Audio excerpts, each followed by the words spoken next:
Tim Spakowski of Special Artisan Service Miniatures. We have just purchased a Raise3D N2. That's correct. From Tim. Chris and I are going to be experimenting with our own 3D printing, and the Miss Junior Wargamer is very interested as well. She's very excited she's here with us. And Tim, I want to thank you for being a pioneer in the industry for gaming with 3D printing, and imparting on us some of your wisdom and knowledge and experience, hard-earned experience it sounds like. A couple things that you mentioned that are really going to help those who are getting into it.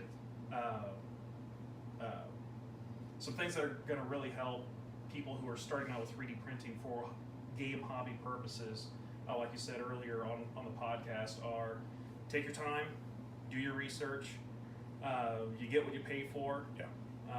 Yeah, don't go cheap. You know, when I first got into this, I was looking for, okay, can I get a printer for $200 or $300? Yes, you can. Is it a printer that's going to last, that's not going to break down on me? It's going to. So, like anything, you get what you pay for. And if you're getting into the printing hobby, I recommend saving your money and at least getting into the price point of at least $800 to $1,000. I mean, that's just, that saves you a lot of time, a lot of hassle, and your mental energy. Okay. Yeah. And it's the future, folks. It's what we're all going to be doing before too long. If you imagine back 40 years ago, hardly anybody had, or actually no one had a printer in their home, for example. But now it's almost an afterthought that if you have a computer, you've got a printer. So now, here we are in the early 2000s. Well, I guess we're what, 20-aughts? Or yes. No, the 20 teens now, almost 2020s. And probably by 2030, everyone's going to have some type of 3D printer in their home, whether they're making beet steak or something. Yeah, just like a Jetsons. Right. So might as well get in on it now, learn how to do it, teach your kids how to do it, and that's a big part of the reason why I'm getting into it, so my kids can learn how to do it before any of their peers do. Right. Yep. Give them a leg up. That's right. So again, Tim, thanks very much. Appreciate you having us into the SASM. The dungeon, the lair. Headquarters, yeah, the secret lair. And there's a lot of cool stuff going on with Special Artisan Service Miniatures. I highly recommend you check out what Tim has. That's, of course, if you listen to the podcast from episode 2, it's kingshobbiesandgames.com. kingshobbiesandgames.com. Of course, there's the Facebook group for Special Artisan Service Miniatures as well. And any last thoughts, Tim? No, just with anything new, allow yourself to fail. Just allow yourself to fail. That's where you learn from your mistakes. That's where you learn from any types of triumphs and everything. Just go slow. Don't print the massive tank that you want to print for the first time. Go small. Yeah. Learn from that, then build one. Right, and as you can see in the rest of the video, you'll see a little wooden shipping crate, which was the first project we watched. So just to get an idea how it works.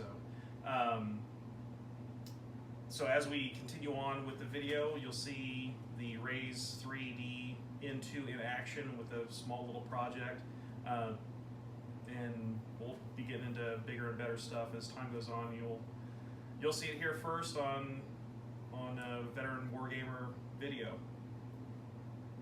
So we're going to print this printer here. So you clicky print,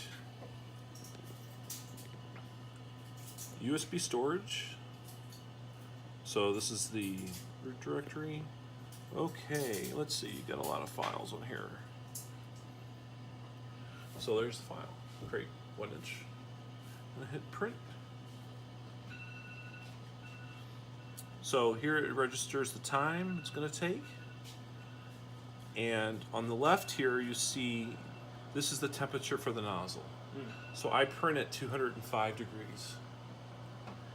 This is the bed temperature. So what happens is the nozzle temperature increases first, and then the heat bed temperature increases. And then when it's at the point, that's when you'll see the bed itself rise.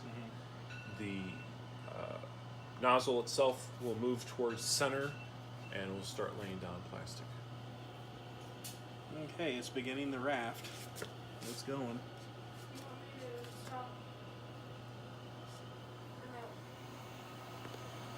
Not sure if it's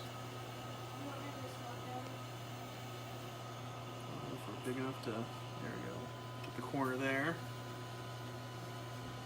Laying down the glue stick, if I can get in there.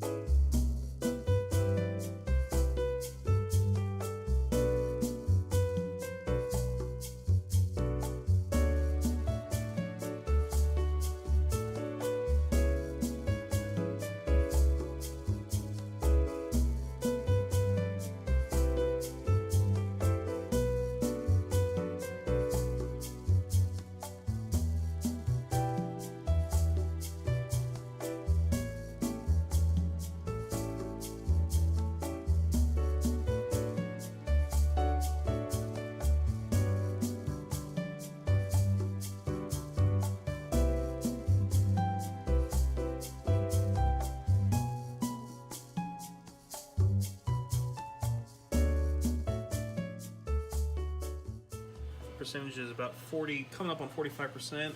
7 minutes have elapsed of an estimated 21 minutes. And it is chugging right along.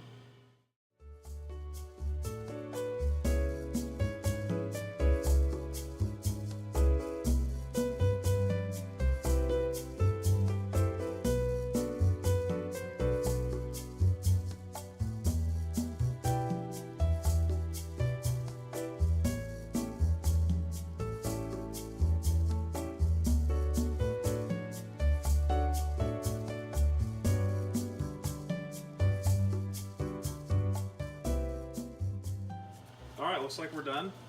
We got a big green check mark. That looks quite happy.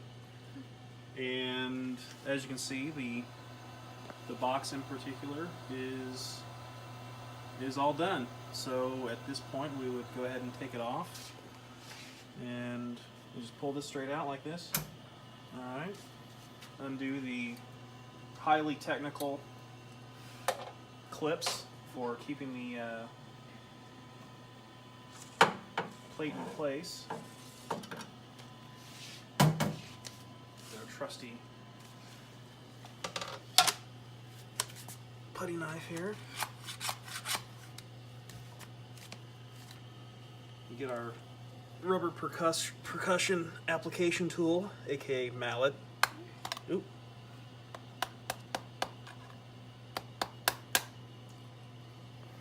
And there you have it. Got our raft here we can take off. Just kind of peel it off. There we go. One 3D printed shipping container on our new Raise3D N2. And that's our little box that we printed while here in the Special Artisan Service Miniatures layer. Tim, again, thank you very much for having us. You're welcome. Thanks for offering the machine for sale to us. Really looking forward to it. And as always, folks, if the wargaming you're having isn't any fun, you make it fun. That is all.